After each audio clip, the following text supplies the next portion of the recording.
Hello and welcome back to Vampire Therapist. Samuel, my dear, I do look forward to our chats. How are you feeling tonight? I gotta confess, boss, I'm a little down. I love helping other vampires, but getting therapy myself sometimes ain't much fun. I understand. Looking in the mirror is difficult for any human. Much more so when they don't cast a reflection. Well... You ain't kidding. It just seems like there's always work to do, you know? Like my walking in the woods for 90 years wasn't nearly enough time. I dare say you are correct. I believe that we must never cease our walking in the woods. There is no mystery deeper than that of our own existence. Where do vampires come from anyway? Well, Samuel, when two vampires love each other very much... Come on, boss, that's not what I'm asking. Where do we come from? The answer to that is much older than recorded history, my friend. But let us focus on you. We should start with some meditation and determine what thoughts are most important to you right now. Close your eyes and envision your place of comfort.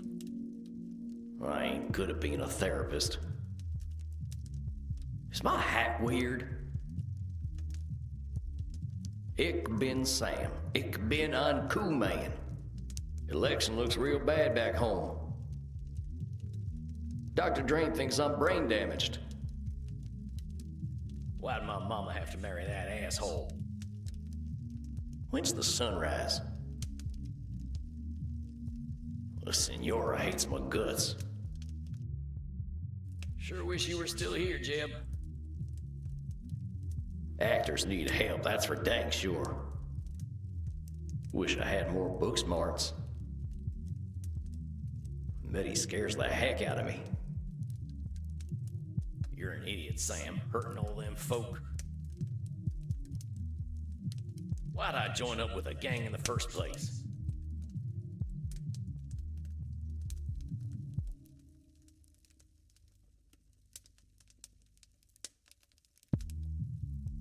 How are you feeling, my friend? Pretty good. I gotta say, my head's been a mess of thoughts lately. I think I was afraid of therapy today. Why is that, my friend? What thoughts came up? Well, after last time, I think I was stewing a bit. Just being real angry at myself for joining that nasty cult in the first place. They preyed on the vulnerable, as cults tend to do. If you had been a man of means with a robust support system, I doubt they would have noticed you. Yeah, I know. And honestly, I'm mad about that too. I mean, my country did me real wrong and put me in that sorry state to begin with. This sounds like a proverbial can of worms. Yeah, you could definitely say that. After we talked last time, I kept thinking, what could I have done differently? And the answer amounts to horse shit. All that law-breaking I did, all that murdering and stealing and doing no good, that was my country failing me. Let us slow down, Samuel. You are making a bit of a logical leap. I have great admiration and empathy for you, my friend, but it is disrespectful to those you hurt to blame anyone but yourself. I mean, I guess I could have died. Suppose that would have been kinder, but that's a lot to ask a boy to do. I am not suggesting that you should have died, and I do not suggest that your country was without fault. However, your country had its role, and you had yours. You are using a cognitive distortion called blaming.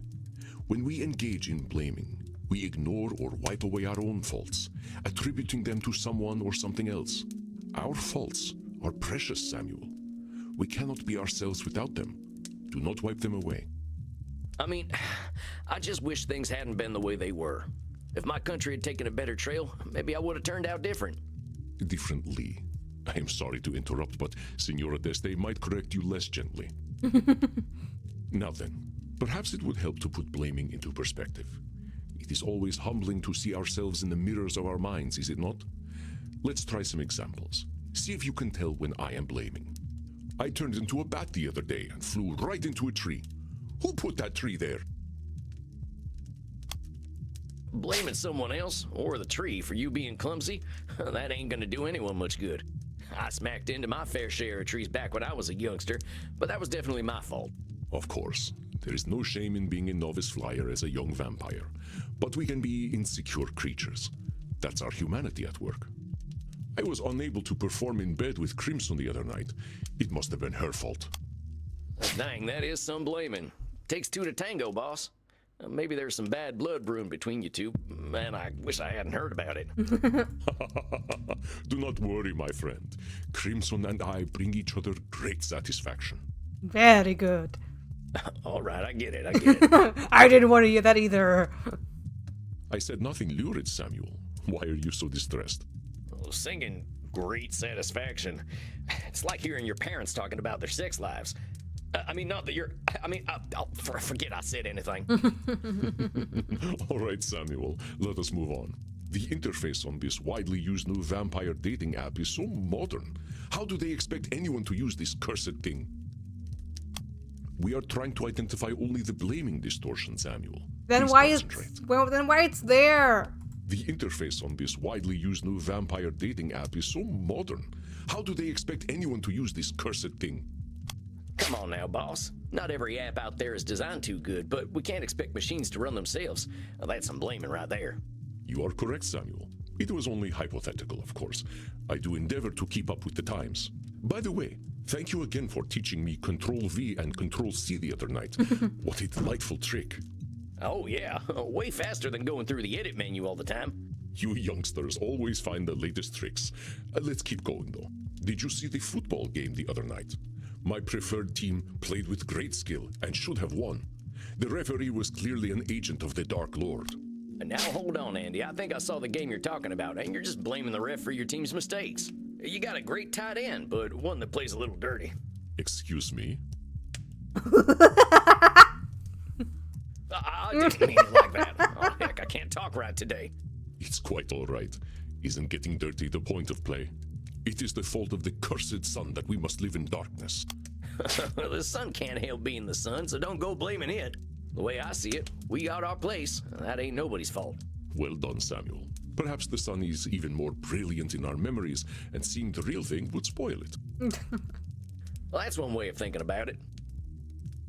I think I get it. I ain't trying to erase what I did. I'm just bitter that I felt like I had no choice at all. And it all goes back to the United States taking my daddy away for their manifest destiny. I'm mad at him too. Dying for his country. What kind of nonsense is that? How'd his country pay him back?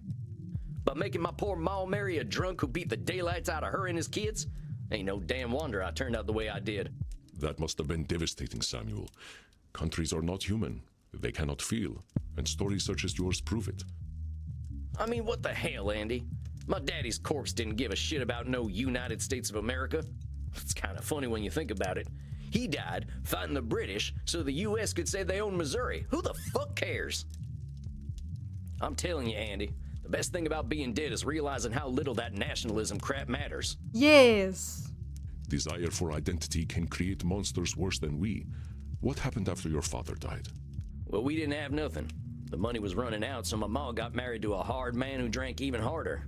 He beat up my older brother, Jeb, for fun. And once Jeb started fighting back, dear old stepdad came for me. And that's when my brother killed him.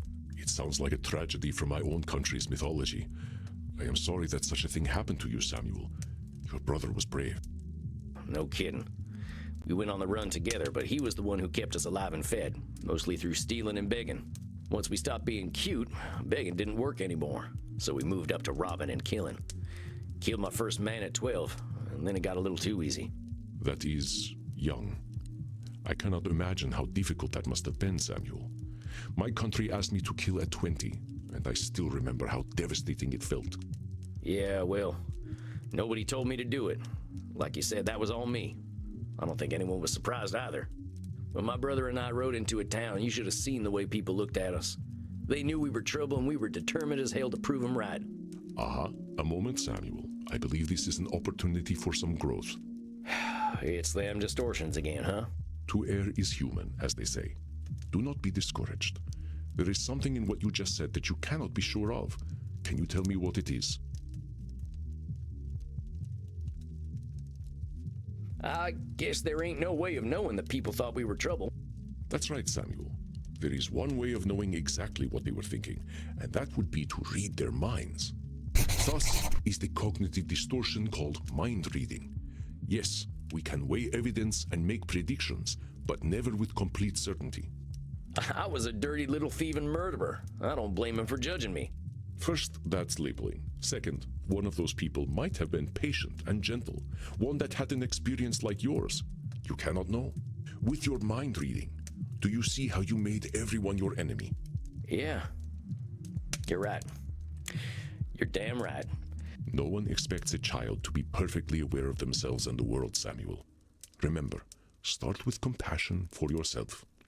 Here, let us do an exercise to help you recognize mind reading. Mantri.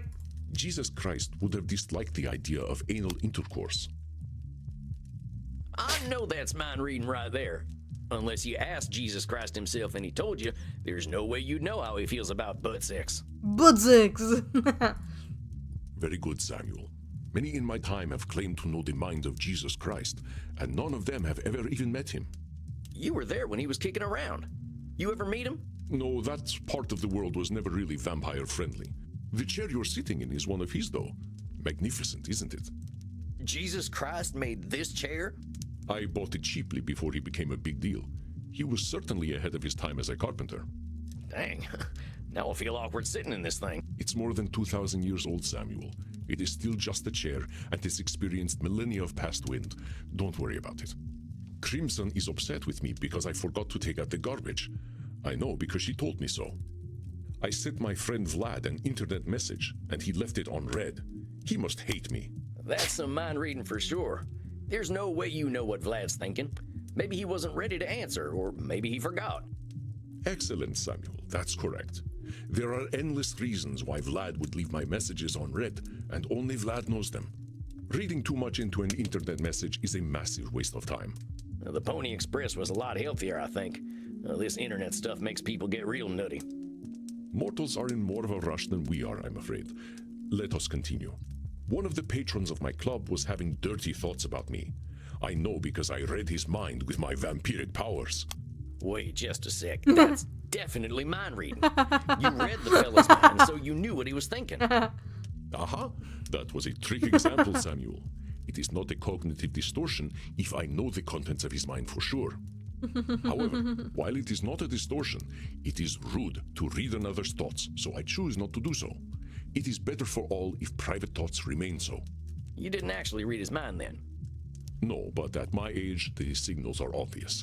He was having very dirty thoughts indeed. Would you like to hear them? Yes. Come on, boss. I can't resist teasing the American a little. I will proceed with more mind-reading statements. I told our bouncer, Bert, a funny joke the other day. He was quiet, but very amused. You did not find all the instances of mind-reading, Samuel. Please listen closely. Jesus Christ would have disliked the idea of anal intercourse. I know that's mind reading right there. Unless you... Very good, Samuel. You were there when he was kicking around. No, that's the chair you... Jesus Christ. I bought it. Dang. It's more than Crimson is upset with me because I forgot to take out the garbage. I sent my friend Vlad an internet... That's some mind... Except reading to... The Pony Express. Mortals are in more of a rush than we are, I'm afraid. Let us continue. One of the patrons of my club was having dirty thoughts about me.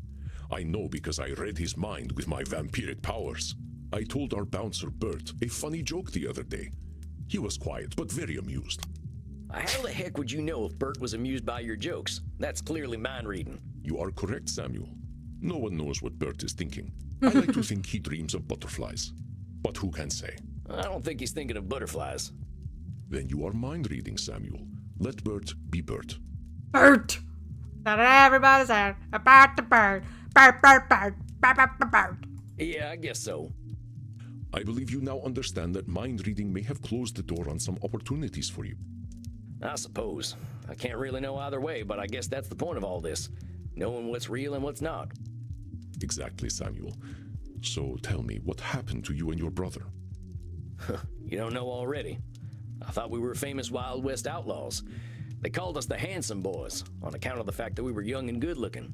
I think we made as close to a living as possible while keeping up a life like that for some 35 years. They stopped calling us the Handsome Boys eventually. Mostly they just called us those two sumbitches. Jeb and I married a pair of sisters, even talked about settling down in some kind of fashion. I guess we got greedy though. One last big job, as they say in the pictures. Met this fella in a saloon who'd heard of us. Went by Ernie. Ernie He and said he was Bert. to take down the Pioneer Missouri Bank. A take of $30,000 split 3 ways. That's about $1 million in today's dollars, but that kind of money was unthinkable back when. We got the money all right, but my brother got shot in the head. Dead before he even hit the ground. I didn't know who did it. So in my rage, I killed every soul in that bank. Ernie and I ran off with that dirty money, but weren't nothing the same after that. When she heard the news, my sister-in-law was screaming so loud she scared the coyotes away. My wife left with her that night, and I didn't see either of them ever again. Not sure I wanted to. I had $15,000 and no interest in spending it. Just sat there in a sack. When Ernie invited me to join his gang, I saw no reason not to.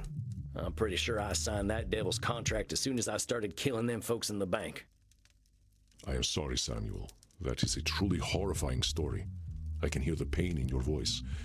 Your brother was precious to you. Yeah. He wasn't a good man, Andy. But he kept me safe.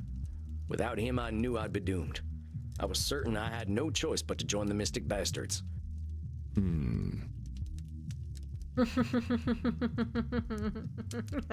Yeah. Cognitive distortion. Nice. I know you know, Samuel. A new one, but I think you can identify it on your own. What is the cognitive distortion you are displaying now?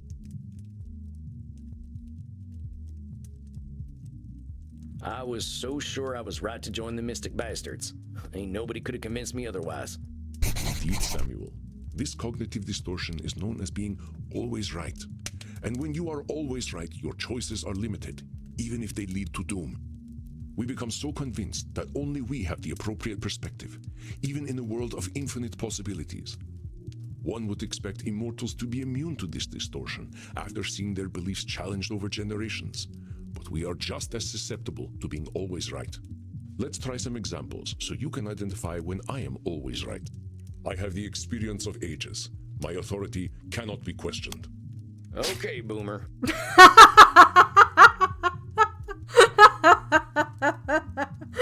That he even knows the word. Excuse me? Just something I hear the kids say when old mortal folk are acting like they're always right. Nice. The folks born after World War II are real good at destroying the world, but they assume age leads to wisdom. It ain't necessarily so. You are always right about that. Well done, Samuel.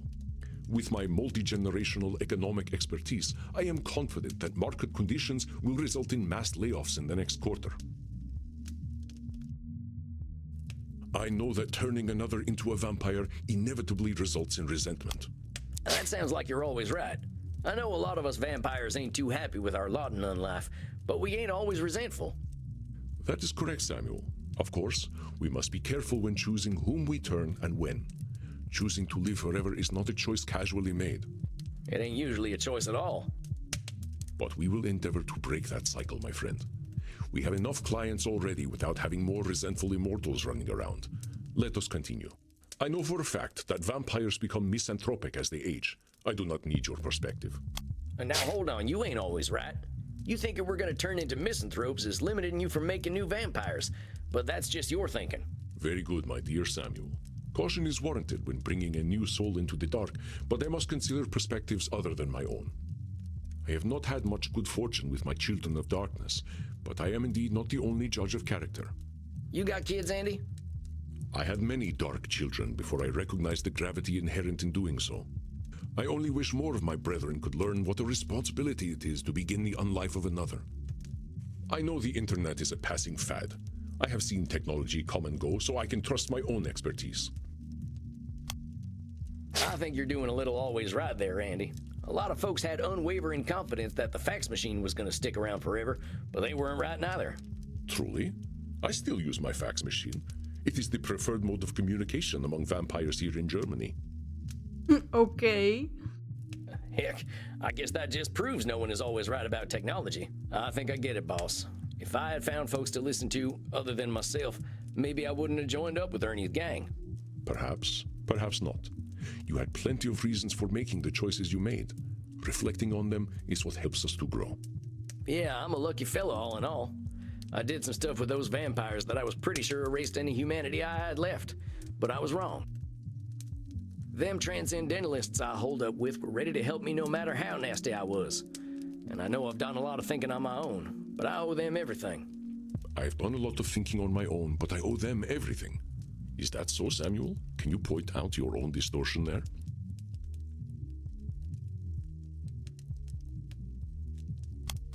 Samuel, you are discounting your own efforts in the incredible changes you have made. I ask once more. It's my old favorite sneaking up on me, disqualifying the positive. I did plenty of work on myself. That's right, Samuel.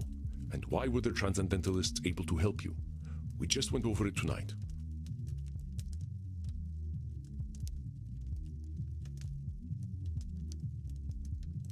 I realized I wasn't always right. I was ready to start receiving help.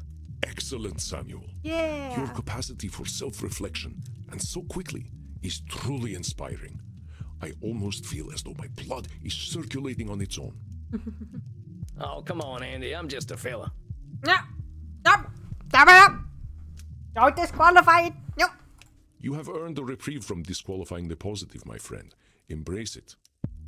I believe we have had a productive session today. Let us not press matters.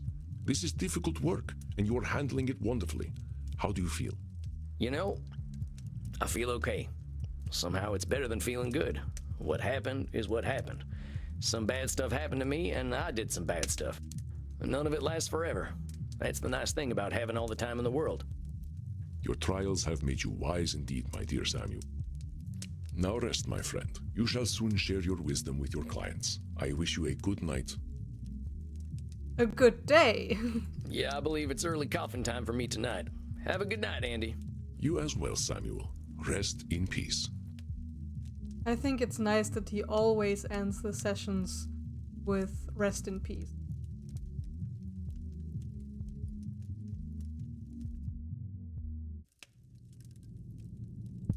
Oh, okay. Samuel, greetings. You look a bit pale. May I offer you something to drink? Yes, but in the next episode. Thank you so much for watching, and hopefully see you in the next video. If you enjoyed the content, feel free to subscribe so you don't miss out on any more content. And watch the other videos on my channel. Do it! This is the power of suggestion! Woo! I heard that it helps. Not that it's my big goal to have a successful YouTube channel. No, I don't know about that. But I just want to try it out and see if it works. I don't know. Yeah! Thank you for watching. See you next time. Bye-bye!